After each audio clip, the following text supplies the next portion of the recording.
canal boating in Stourbridge in the West Midlands, it would appear that canal boating is all the rage with British actors of a certain age, doesn't it?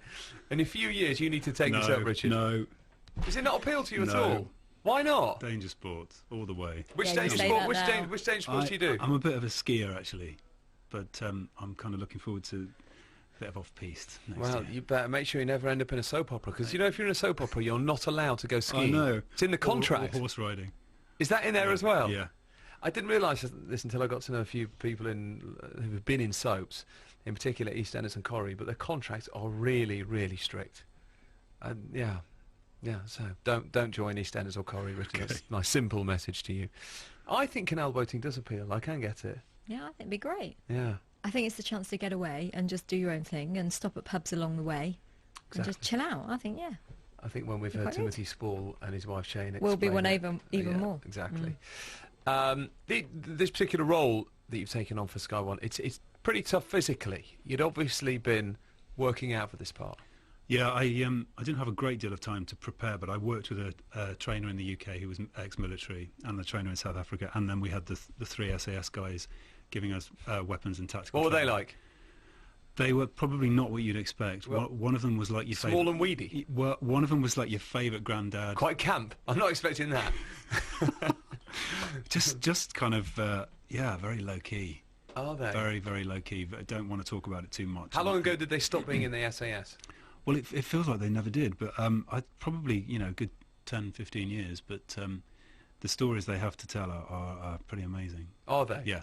Could your character's been reactivated, as I mentioned earlier. I just quite like that phrase. It makes you sound like a robot. Yeah. Which is not a terrible analogy. I mean, you're pretty... plug him in. Plug him in, yeah. Push him off. Fairly ruthless machine. Yeah. But can that actually happen? Did they say this could happen? Can you get pulled back in, or is that a bit of Chris Ryan fantasy? To be honest, I didn't want to hear, no, that would never happen, so I didn't ever ask the question. But, we did avoid the sort of slightly cheesy montage sequence, which was possibly there, where he kind of goes through his Rocky Balboa retraining kind of thing. So we tried to make it as believable as possible. So taking him to, because I think in the book he hits the bottle quite badly and he becomes a tramp, and he rehabilitates within 24 hours and is back on ops. And I felt that was probably a bit too much to ask. So we kept him kind of ready to operate at any moment. So there are those scenes, even when he's working as security guard, you see him working out still, don't you? So reactivating him wasn't such a big leap. But I imagine that he's quite difficult to find. Once you've been in the SAS, what do you do then? Finding a role after that. Did they talk about that? That must be difficult. Yeah, they then go and work on films. And yeah, right. Married Dawn French's character. Boy, that was an adrenaline rush. Maybe that one does equal the experience of being in the SAS, extracting a hostage from a safe house.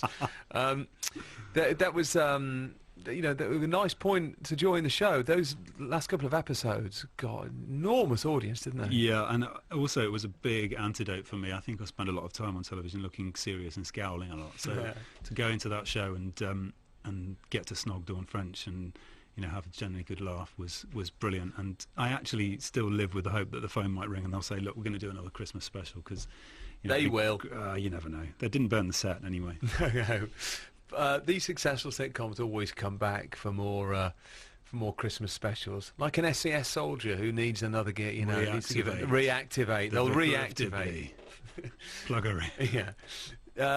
Spooks. You mentioned Spooks. You're into the 9th series now. Interestingly, everyone said that was the British 24, and actually, it's not really, is it? It's very distinct from it, and hugely successful for what it is. Yeah, I mean, the fact that it's in its 9th series, one questions how does that happen? But I think because they reinvigorate the show by the way they dispatch with their regular characters, the way that they introduce new writers.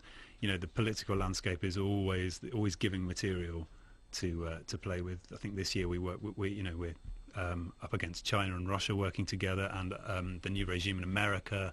So it's very interesting. The new regime in America. Is there a reference to Obama? Yeah, I think it's not actually in print at the moment. One of the episodes is going to involve a visit from Obama, which becomes an assassination attempt. So, but presumably you never see him. It's a bit weird. I don't think so. I think you probably might see him below the neck because he is quite tall. So you work on shows that are fun, don't you? Yeah. brilliant fun. It's just great. The spooks are using real politicians. It was always amusing, both in 24 and the West Wing, when they would invent countries and then invent presidents of real countries. And we've got Kazakhstan this year, which I love saying. Are you? Yeah, Kazakhstan.